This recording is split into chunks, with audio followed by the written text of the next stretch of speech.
Right in the middle of the North Sea, miles from the nearest coastline, stand these strange metal towers. They are completely cut off from the rest of the world, rising out of the churning water on thin, heavily rusted legs. At first glance, you might guess these are abandoned oil rigs or decaying offshore factories, but they are actually meticulously engineered military installations from World War II, which raises a bizarre question. Why take anti-aircraft guns, heavy ammunition, and dozens of soldiers, and suspend them miles out at sea, above freezing water? Britain had built up its mainland defenses, but military planners realized they had a massive vulnerability. The enemy had found an open, undefended pathway into the country, and that pathway was the water itself. In 1940, Britain was absorbing relentless bombing campaigns targeting critical port cities, especially London and Liverpool. This map highlights the problem. To enemy bombers, the Thames estuary acted as a giant, undefended arrow pointing straight from the North Sea into the heart of the capital. German aircraft used this route to drop magnetic naval mines directly into the estuary's shipping channels. Their goal was to blow up British cargo ships and sever the country's food and fuel supply lines before they even reached the docks. Traditional anti-aircraft guns placed on the shoreline couldn't reach the planes dropping these mines. To stop the threat, Britain had to push its front line out onto the open ocean. Since you cannot place heavy artillery on a shifting sandbank, British civil engineer Guy Maunsell proposed a radical workaround.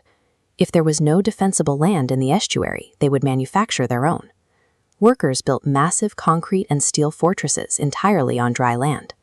Once complete, tugboats dragged these colossal, top-heavy structures out into the treacherous currents of the estuary. When they reached the designated coordinates, crews deliberately flooded the concrete bases, sinking them directly into the seabed to lock them permanently into place. These artificial islands were immediately outfitted with radar equipment, high-powered searchlights, and heavy anti-aircraft batteries. Almost overnight, an empty stretch of vulnerable ocean became a heavily armed active defensive wall blocking the approach to London. The army forts looked like terrifying mechanical villages. Instead of one platform, they featured 7 distinct towers on steel stilts, connected by narrow walkways. The command crew operated from the central hub, while surrounding satellite towers housed dedicated anti-aircraft guns and a searchlight unit. Breaking the fort into 7 separate pieces was highly intentional. If a German bomber managed a direct hit on one tower, the other 6 could keep fighting. The immense height of the stilts kept the soldiers safely above rogue waves, but it also elevated the guns, giving the crews a clear, unobstructed field of fire against incoming aircraft. Every bizarre design choice you see here was a calculated trade-off.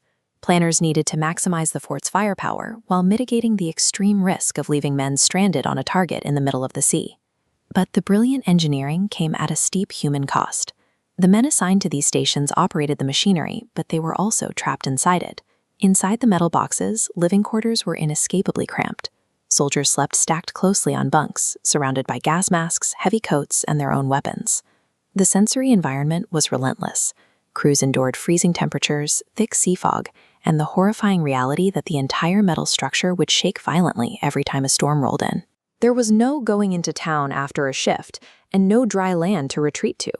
If an attack overwhelmed the fort, they had no escape route. These forts provided a vital shield for the millions of people back on the mainland, but for the men stationed inside, they were terrifying, inescapable cages. When the war ended, the immediate threat evaporated. The military silenced the guns, pulled the men off the stations, and left the structures to decay in the salt air. But in the 1960s and 70s, some of these towers found a bizarre second life. Pirate radio broadcasters moved into the abandoned anti-aircraft hubs, using them to transmit unauthorized pop music to the mainland. One outpost, known as Ruff's Tower, went even further, declaring itself the independent Principality of Sealand, a micronation completely separate from the United Kingdom. Even in peacetime, the profound physical isolation built into Maunsell's designs continued to attract people who wanted to sever themselves entirely from the rules of the mainland. Today, the remaining sea forts are rusting away. Their metal walkways have collapsed into the water, and salt corrosion is slowly eating through the reinforced steel. These towers stand as the exact physical markers of a hidden, desperate front line. They are quiet reminders of the thousands of ordinary men who lived suspended between the sky and the freezing sea, enduring absolute isolation to protect the country behind them.